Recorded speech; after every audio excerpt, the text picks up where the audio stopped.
E aí ela falou assim, leva ela pra emergência, pro leito de emergência. Você vê a sua morte é muito triste. Eu peguei ela pelo jaleco, trouxe pra bem perto de mim, olhei bem nos olhos dela e disse a frase que a gente nunca na enfermagem quer ouvir de um paciente. Olá, pessoal do YouTube, a paz do Senhor a todos vocês. Gente, não vou falar aqui que eu tô sem maquiagem, sem me arrumar porque eu cheguei do trabalho, que isso já tá ficando enjoativo. Também não vou chegar aqui e vou dizer pra vocês assim, gente, faz muito tempo que eu não gravo vídeo, porque eu não tenho tempo, porque minha vida tá uma loucura. Isso também já tá ficando cansativo. Simplesmente eu vou chegar aqui e vou dizer pra vocês. Voltei pra contar um babado espiritual da minha vida que vocês não têm noção.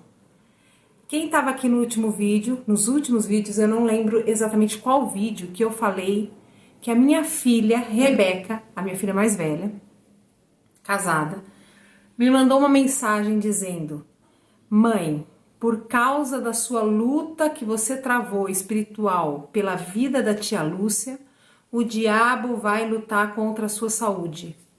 Vou colocar o print aqui da conversa que minha filha teve comigo. Mandou pra mim lá de Bragança, de onde ela mora, dizendo o seguinte: eu tive uma visão, tá aqui ó, a mensagem pra vocês verem. Eu tive uma visão, mãe, de você desacordada numa cama de hospital. Senti uma presença maligna muito forte, repreendi e nós precisamos orar por você. Tá aqui. Pois é, gente. Tô aqui pra dizer que aconteceu. Se cumpriu. Claro. Claro que ia se cumprir. Como que não ia, né? Só que assim, foi uma experiência muito louca, gente. Muito louca que eu tive de morte, tá? Pela primeira vez na vida eu senti a morte. Fica até o final do vídeo que você vai entender como é que você sente quando você está morrendo, porque eu senti toda a morte, todo o processo da morte. Eu tive o processo da morte consciente, gente. Isso pra mim é a pior coisa que tem.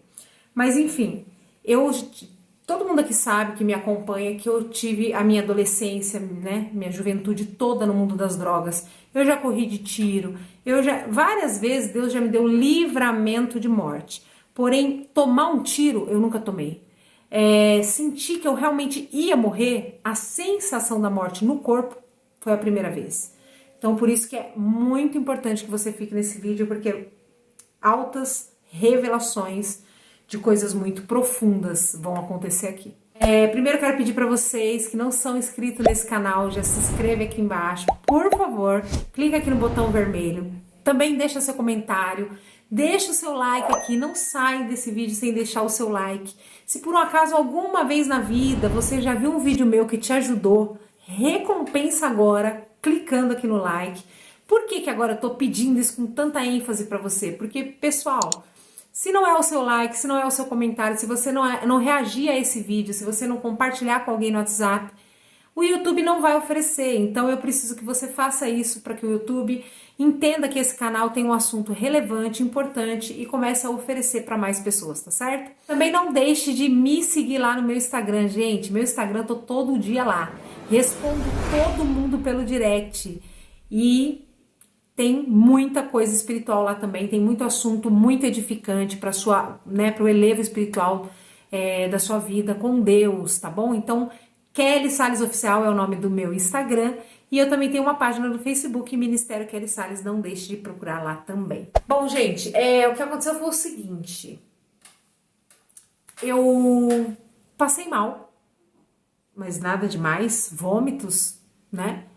Tive assim uma noite que eu acordei um sábado para domingo, eu dormi assim passando mal à noite, toda hora acordava Alexandre, tô com enjoo. No sábado nós tivemos um evento na igreja muito importante pra gente do coral.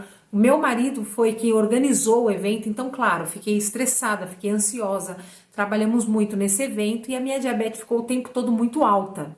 Tipo 400, 500 o dia inteiro e eu tentando controlar, tentando aplicar insulina, mas não conseguia. Provavelmente por conta disso, eu provavelmente entrei. Por que eu digo provavelmente, gente? Porque até hoje eu não tive o diagnóstico do médico. O médico não falou pra mim, você teve isso. Não, eu quase morri e saí do hospital sem diagnóstico, tá? Enfim, a diabetes ficou muito alta no sábado inteiro, então provavelmente por conta disso eu acreditei que eu estava com cetoacidose diabética, que é uma complicação Grávida, diabética, é necessário ir para o hospital tomar soro, hidratação na veia, enfim. Quando foi à noite, eu passei mal a noite toda, no sábado, quando eu acordei no domingo, eu vomitei. E aí, quando eu vomitei, eu decidi, eu falei, eu preciso ir pro hospital, porque quando um diabético que toma insulina, né, ele começa a vomitar, é uma preocupação muito grande, por quê? Porque a gente tem que comer e tem que aplicar insulina. Se a gente aplica insulina, come e vomita, então a gente aplicou insulina demais, à toa. Então, é uma coisa meio complicada. Falei pro Alexandre, me leva pro hospital. Nós chegamos no hospital no domingo por volta da meio-dia. Quando eu cheguei no hospital, eu comecei a ver que eu conhecia todo mundo no hospital. Gente, eu trabalhei 4 anos naquele pronto-socorro. Então, quando eu cheguei, eu já fui recebida pela Gisele, que é uma enfermeira lá, muito querida minha, muito amiga minha.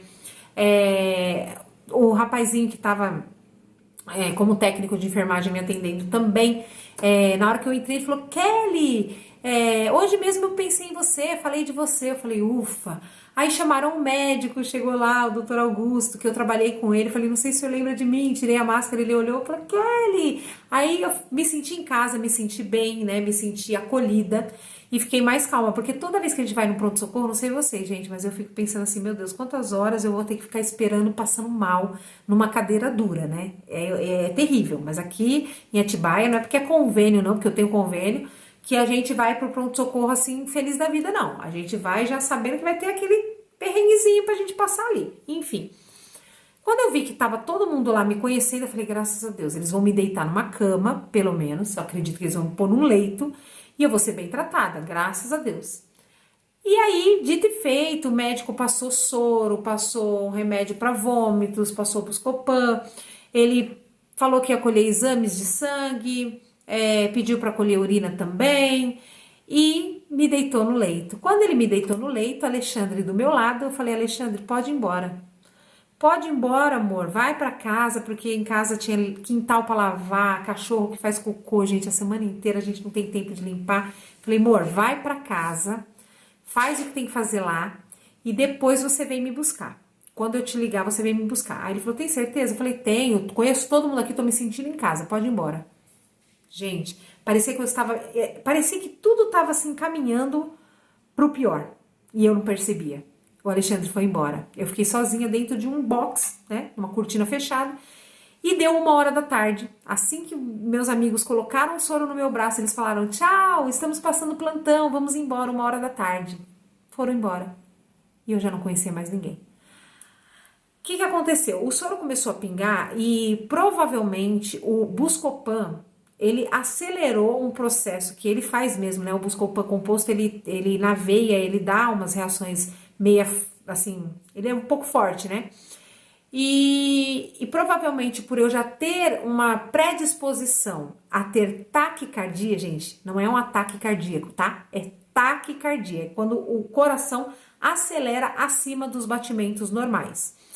Por eu ter essa predisposição de ter essa taquicardia e por estar desidratada, tudo colaborou para que o meu coração disparasse. E o meu coração disparou. E quando o meu coração disparou, gente, agora eu dou uma pausa para contar uma coisa para vocês. Há 4 meses atrás isso aconteceu comigo. Meu coração disparou dentro da igreja. Eu estava jantando dentro da igreja, estava com uma mesa posta, era jantar das mulheres, alguma comemoração na igreja. E eu tava sentada numa mesa, feliz da vida, com a irmã Esther, com o pastor Lelis, com o Alexandre, jantando numa boa, sabe? Quando tá tudo bem. E o meu coração, de repente, tu. E nesse dia, 4 meses atrás, eu me lembro que eu tava na mesa, jantando, e eu falei assim, gente, meu coração disparou. Aí todo mundo foi ver, né, e falaram, nossa, mas tá muito rápido. E aí eu falei, gente, eu não posso ir pro pronto-socorro. Então vai no médico, não tem que ir no médico? Eu falei, não, gente, eu não posso ir no médico. Por quê? Quando eu chegar no médico, eu disse isso há 4 meses atrás, gente. Eles vão querer me dar um remédio chamado adenosina, que é um remédio para tirar essa taquicardia. Só que esse remédio, gente, ele faz o coração da pessoa parar por 3 segundos. E eu tenho muito medo desse remédio.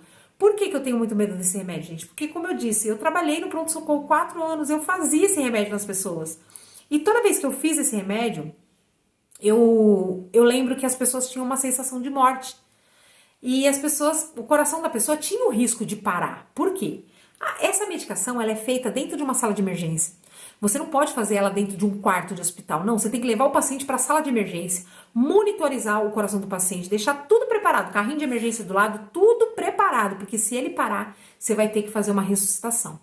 Então é um remédio, gente, que me causava pânico de fazer nas pessoas. Na hora de eu fazer o remédio nas pessoas, eu já ficava preocupada, tipo assim, olhando pro monitor cardíaco, pensando, vai parar, vai parar, vai parar, gente, vai parar. Ah, não parou, graças a Deus. Então, assim, é uma coisa assim que causava pânico pra fazer nos outros. Você imagina fazer em mim? Pensei, não quero. Definitivamente não quero tomar esse remédio. Então, nesse dia, 4 meses atrás na igreja, eu peguei e fiquei na igreja uma meia hora esperando meu coração voltar ao normal e não voltava. Até que eu decidi que eu tinha que ir pro hospital, porque eu comecei tipo assim, quando o seu coração tá muito acelerado, quem nunca teve isso não sabe, mas eu que já tive posso falar. Tem uma hora que você começa a sentir dor nessa jugular, você começa a sentir mal, assim, você começa a sentir dor no coração, de tanto ele se esforçar. E aí, depois de uma meia hora esperando meu coração voltar ao normal, eu pensei, cara, ele não vai voltar, vamos pro hospital. E aí entrei no carro e fui pro hospital. Só que quando eu estava a caminho do hospital, isso há 4 meses atrás, eu estava a caminho do hospital, o meu coração parou, voltou ao normal. Não parou não, voltou ao normal. Quando voltou ao normal, eu falei pro Alexandre, para o carro. Voltou ao normal. E aí eu falei, graças a Deus, voltou ao normal, vamos embora para casa, não vou precisar ir pro hospital, não vou correr o risco de alguém querer fazer adenosina em mim. Beleza, isso aconteceu há 4 meses atrás. Quando foi nesse domingo que eu tô contando pra vocês que eu estava lá no hospital, tomei o Buscopan na veia, meu coração começou a acelerar. Eu comecei a chamar a enfermeira, porque eu falei, nossa, acho que é o Buscopan, preciso parar esse soro. Comecei a chamar alguém, gente, deu o que fazer pra alguém ouvir ou gritar dentro daquele box. Quando o menino conseguiu identificar que eu estava lá e que eu estava chamando, eu falei pra ele, olha, eu tô passando mal, meu coração tá acelerado. Ele veio e colocou aquele oxímetro de pulso no meu dedo, que mostra o batimento cardíaco, estava 215 por hora. Por hora não, por minuto. 215 batimentos por minuto. Isso é muito, gente. O máximo do normal, né, é 80. Então, 80 mais 80, 160. Era, tipo, 3 vezes mais do que o normal. E aí ele falou, nossa, seu coração tá muito rápido. Fechou o soro e foi chamar a médica. Quando ele chamou a médica, já veio uma médica que eu não conhecia, com uma cara de nova, né, gente? E eu já, né, como uma boa técnica de enfermagem, que já sou macaca véia, já julguei a moça, né? Falei, meu Deus do céu, essa moça não vai fazer adenosina em mim, não vai fazer. E aí, gente, ela pega e entra no box lá onde eu tava, a médica, viu que meu coração tava acelerado, pediu pra fazer um eletro, o eletro veio muito acelerado. E aí ela falou assim, leva ela pra emergência, pro leito de emergência. Aí eu pensei, meu Deus, eu vou pra um leito de emergência? Sabe quando você começa a ver tudo acontecer e você fala, nossa, que maluco, agora eu tô numa emergência. Aí me levou pra um leito de emergência, monitoriza o coração dela. Falei, nossa, que loucura, gente. Eu tava tão bem, agora tava só vomitando, agora já vou monitorizar meu coração. Monitorizaram o coração, deixaram lá ligadinho o aparelho. Ela vira pra enfermeira e fala, prepara a adenosina. Quando ela falou isso, gente, eu entrei em pânico. Eu falei, não, doutora, adenosina não, vai fazer não. Gente, eu neguei o remédio. Quando eu neguei o remédio, ela falou, não, a senhora não pode negar o remédio. Eu falei, posso. Escreva no meu prontuário que eu estou rejeitando este remédio. Gente, ela pensou, que louca, ela tá com um ataque cardíaco gravíssima, perigando o coração dela parar e ela tá negando o remédio que vai ajudar. Foi isso que ela pensou. E aí o médico falou, mas como assim? Gente, não pode, a paciente não pode, né, impedir que eu salve a vida dela. E aí começou aquela confusão. De repente surgiu do nada uma enfermeira, amiga minha, que trabalhou, que foi minha chefe durante muito tempo, que eu gosto muito dela e que eu confio muito no trabalho dela. Eu peguei ela pelo jaleco, trouxe pra bem perto de mim, olhei bem nos olhos dela e disse a frase que a gente nunca na enfermagem quer ouvir de um paciente. Eu vou parar aqui. Eu vou ter uma parada cardíaca se você fizer isso em mim. E eu olhei bem nos olhos dela e já profetizei. Profetizei, gente. Hoje eu tô rindo, gente, mas eu vou contar pra vocês vão ver quão grave vai terminar essa história.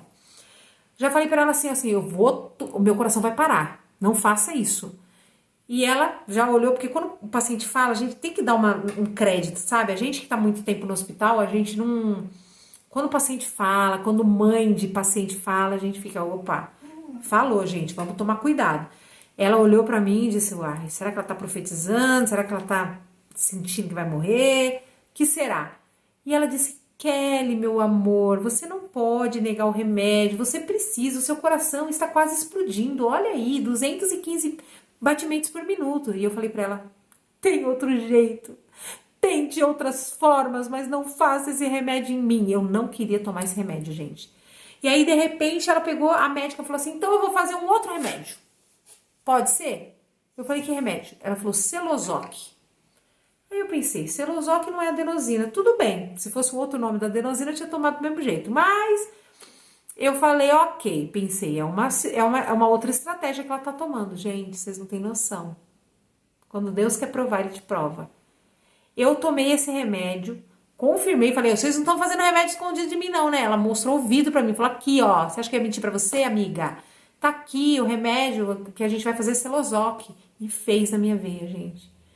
Quando ela fez esse remédio na minha veia, nisso, essa enfermeira já tinha pego meu celular e mandado uma mensagem pro Alexandre, dizendo assim, venha pro hospital agora. Por que eles chamaram o Alexandre? Porque eles iam fazer o Alexandre autorizar a adenosina.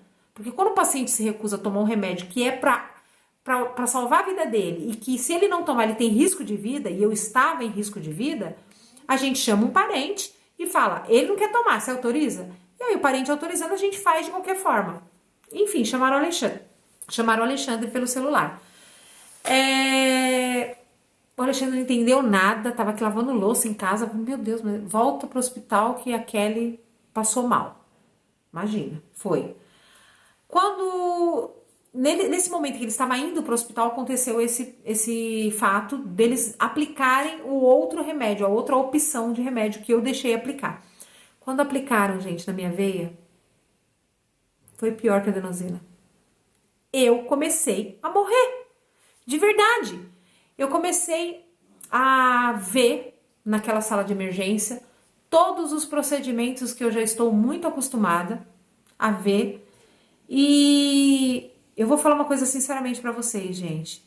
Dificilmente a gente reverte uma parada cardíaca. Quando alguém tem uma parada cardíaca, a porcentagem de sucesso na reversão dessa parada é muito pequena. Ela cresce muito quando a pessoa para dentro do hospital, tudo bem, ok. Mas, mesmo assim, é um risco muito grande de morte. E eu comecei a ver todo o circo se armando para a parada cardíaca. Eu comecei a sentir o meu corpo gelar, comecei a perder totalmente o calor do meu corpo. E eu comecei a suar por todos os poros do meu corpo. Eu fiquei deitada naquela maca, reta, olhando para frente e pensando, agora eu vou morrer. A minha pressão foi a 6/4. Eu já não respondia mais. Eu senti o meu corpo todo gelando. Meu corpo ficou todo molhado, gente. Parecia que tinham jogado um balde de água em cima de mim. Porque era muita água que tinha saído do meu corpo. E naquele momento, a minha mente foi até Deus e eu pensei, é sério isso, Deus? O Senhor vai deixar eu morrer agora? Gente, eu fiquei com medo de morrer. E eu falei, eu vou ter que calçar minha cara e ir lá no YouTube contar isso pra vocês. Por quê? Porque eu sempre tive o discurso de que, eu quero ir pro céu, porque eu não aguento mais essa terra, porque isso, porque, gente, a minha vida é uma loucura, é muita prova, é muita luta, vocês não têm noção. O que eu mostro aqui não é nem 1% das lutas que eu passo, entendeu? Se eu pôr as minhas lutas todas na internet, as pessoas não se convertem, gente, as pessoas desistem de ser crente. E eu sempre falei, não, porque eu quero ir pro céu, porque eu não tenho medo de morrer, por causa disso, por causa daquilo. Quando eu cheguei ali na porta da morte, que eu vi que realmente eu estava partindo, meu corpo, gente, eu senti partes do meu corpo que eu nem sabia que existia. Eu sentia que eu estava fazendo xixi e cocô ao mesmo tempo, gente. Sabe que é o seu corpo entrando em colapsos? Tudo aquilo que eu vi os mortos fazer na época que eu trabalhava no pronto-socorro, quando tinha alguma parada cardíaca, quando tinha alguma morte dentro do pronto-socorro, tudo que eu via estava acontecendo exatamente comigo. O que os médicos falavam em volta, a médica falava, pega o abocate 14, pega outro acesso no outro braço, e aí furava o outro braço, eu tava com os dois braços furados já, com um soro, sabe, acessos calibrosos, que eu sei qual é a agulha que a gente pega o braço da pessoa quando ela tá morrendo, gente. É o número 14, tá entendendo? E aí pega um calibre grosso no outro braço e não sei o que, faz isso, faz aquilo. E a médica falando e eu pensando, caraca, eu tô morrendo mesmo. Eu fiquei indignada. Eu fiquei tipo assim, passada. E eu hoje, pensando assim, friamente, gente, eu não era que eu não queria morrer pelo fato de eu não saber para onde eu ia, ou pelo fato de não ver mais minhas filhas. Não. A coisa que mais pesava na minha mente era todas as promessas que o Senhor me fez. Quer dizer que eu vou morrer? Quer dizer que eu lutei tudo que eu lutei até agora, achando que ia chegar o dia das promessas se cumprirem? E não vai cumprir nada. Eu vou terminar aqui, com 40 anos, na sala de emergência do Albert Sabin. Gente, me deu uma indignação. E por um momento eu fiquei pensando nas pessoas que me ofenderam, que eu ainda não tinha perdoado, e perdoo fulano, perdoo cicrano, porque eu tenho que arrumar minha casa agora, porque agora eu tô morrendo. Foi mais ou menos isso que eu pensei. Só que aí teve um momento onde realmente o meu corpo... teve um momento também que eu pedi para Deus tirar minha consciência, porque eu falei, Senhor, o Senhor vai me matar mesmo? Tudo bem, ok, mas tira minha consciência, eu tô morrendo e tô vendo eu morrer. É muito triste, gente. Você vê a sua morte é muito triste. Eu acho assim que as pessoas quando morrem que não sabem que tá morrendo, é muito mais fácil, muito melhor, entendeu? Só que eu tava vendo tudo, eu tava vendo as coisas encaminharem. Então eu pensei, Senhor, tira minha consciência, não deixa eu ver não, sabe? Então foi aonde eu comecei a apagar. E aí eu apaguei, no momento que eu apaguei, primeiro os meus ouvidos ensurdeceram e começou a fazer um apito assim, pi, e aí ficou tudo branco. Quando ficou tudo branco, o Alexandre entrou na sala de emergência, olhou aquela situação, que ele entrou em choque, gente. Porque ele tinha me deixado apenas com vômitos, num quartinho. E eu tava dentro de uma emergência, gelada, totalmente molhada e praticamente já inconsciente. Só que eu senti, quando ele entrou na sala e pegou no meu corpo e falou, o que aconteceu? O que aconteceu com ela? E a médica começou a explicar pra ele, e ele começou a mexer comigo, mas... E ela não quis tomar o remédio certo, e olha aí o que aconteceu, não sei, aquela gritaria dentro da sala. E eu não respondi, eu simplesmente ouvia de muito longe essa conversa. E aí ele foi até a minha cabeça, colocou a mão na minha cabeça e começou a orar. E ali ele começou a orar, e ele conta dessa parte, porque aí eu já não sei contar. Essa parte ele conta que ele orava na minha cabeça, repreendendo aquilo ali, né? E olhando para o monitor cardíaco. E conforme ele olhava para o monitor cardíaco e orava na minha cabeça, ele falou amém e sentou, porque as pernas dele amoleceu, tinha uma cadeira do lado, ele sentou. Quando ele sentou, ele levantou os olhos e olhou de novo para o monitor. E os meus batimentos cardíacos estavam normais, 80. Nesse momento, o meu corpo começou a sentir um calorzinho gostoso voltando. Gente, que delícia de calor. Comecei a sentir, ai, que gostoso, quentinho. Não era nada quente, gente. Eu tava molhada, eu tava na maca do mesmo jeito. O que eu tava sentindo era o calor do corpo voltando. Mas era tão gostoso, eu falava, ai, que gostoso esse quentinho, acho que não vou morrer mais. E aí eu olhei para o lado, nesse momento eu já consegui reagir, eu olhei para ele e falei, eu tô bem.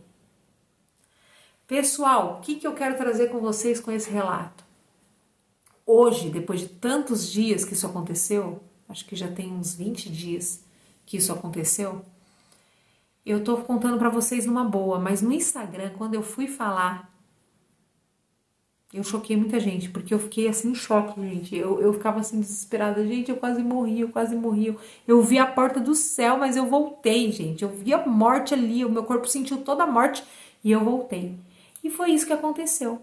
E quando eu voltei, eu senti uma frustração muito grande comigo mesma, sabe? Eu fiquei decepcionada com o que eu pensei e senti naquela maca quando eu acreditava fielmente que eu ia morrer. Gente, eu devia ter lembrado das palavras, do céu, de como o céu é bom, eu devia ter me apegado nessas coisas, mas não, eu só ficava indignada, tipo, o senhor não vai permitir mesmo, não é possível que o senhor vai deixar eu morrer. E na minha mente era só isso que eu pensava.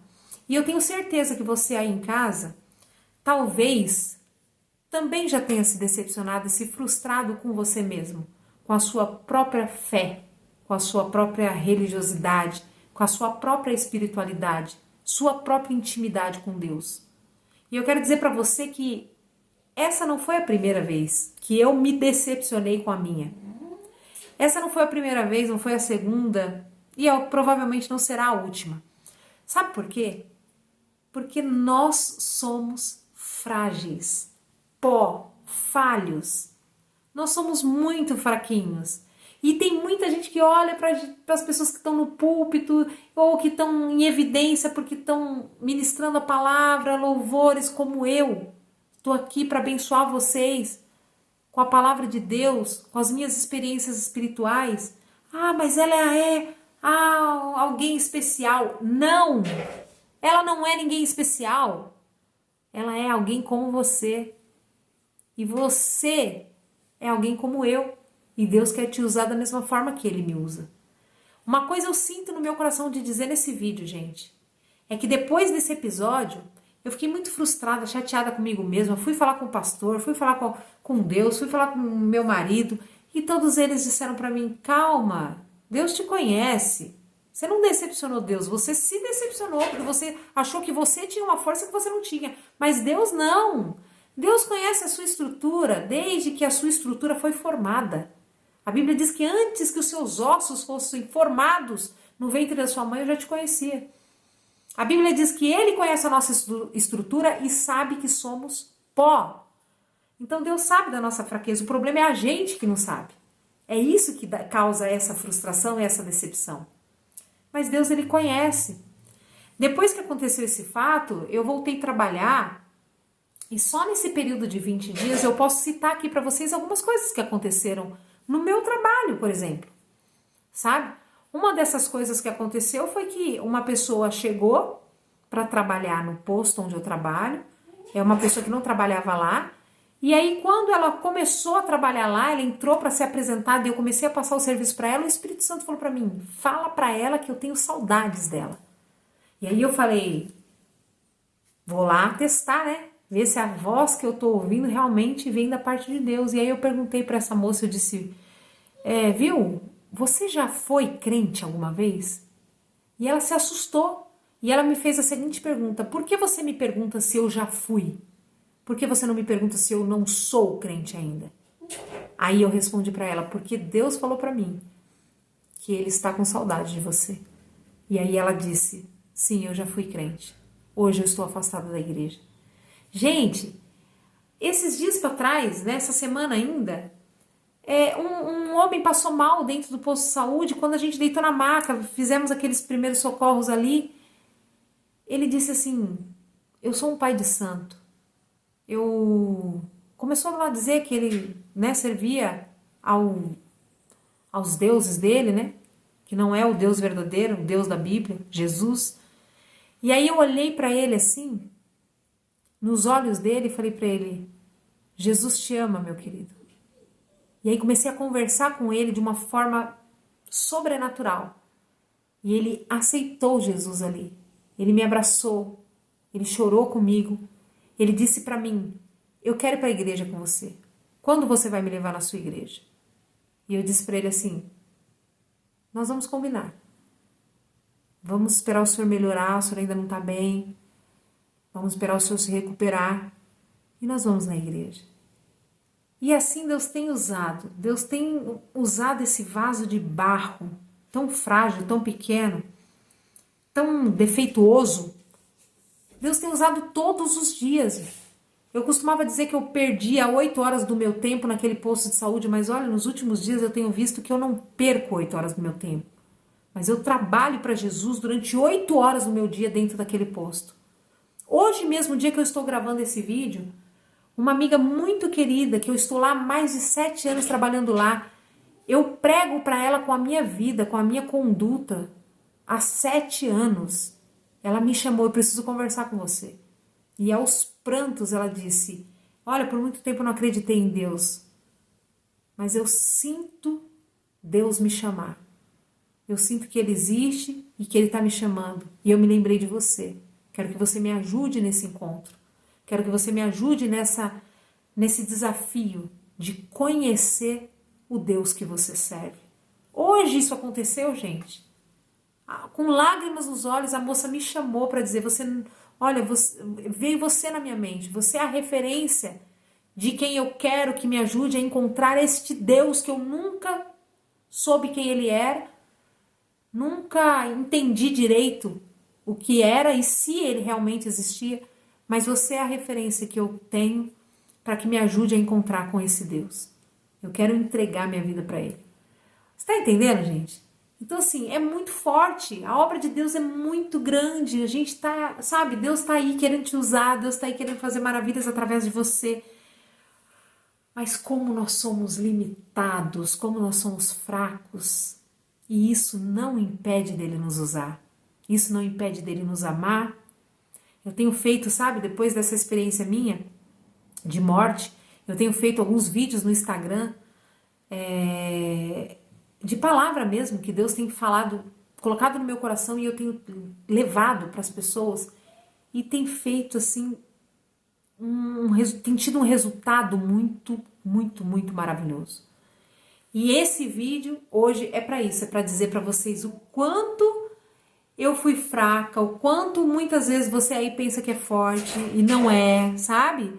O quanto às vezes você tem um discurso de que eu vou, eu aconteço, eu faço, e na hora que você chegar lá, sabe? Você vai ver que não é fácil, você vai ver que não é legal e nós precisamos estar firmes, precisamos estar cada dia mais firmes, sabe? Eu coloquei no meu coração uma meta de trabalhar mais ainda a palavra de Deus dentro de mim, a ponto de no meu último suspiro eu me lembrar disso, da palavra. Eu preciso me lembrar do que está escrito ao meu respeito, de para onde eu vou, de o que vai acontecer comigo, de quem eu sou. Eu preciso, sabe, entrar mais profundamente na palavra e fazer com que ela entre mais profundamente em mim, para que eu melhore. Eu não posso passar pela mesma coisa se Deus permitir que eu vá de novo para o leito de morte. E de fato poderia ter sido meu dia, vocês poderiam estar recebendo aqui a notícia de que eu morri. E que triste se eu tivesse morrido com esses pensamentos de indignação, de revolta e não de prazer e de alegria de estar encontrando eternamente com o meu Jesus. Eu espero que esse vídeo tenha edificado a sua fé de alguma forma e eu creio que ele vai conseguir porque é um testemunho e todos os testemunhos são para edificação da vida, né, de uns dos outros. Não deixe de deixar aqui o seu comentário, deixar o seu curtir se você não deixou ainda, se inscreve no canal e me procure nas minhas redes sociais. E não se esqueça, fique firme em nome de Jesus. Tchau!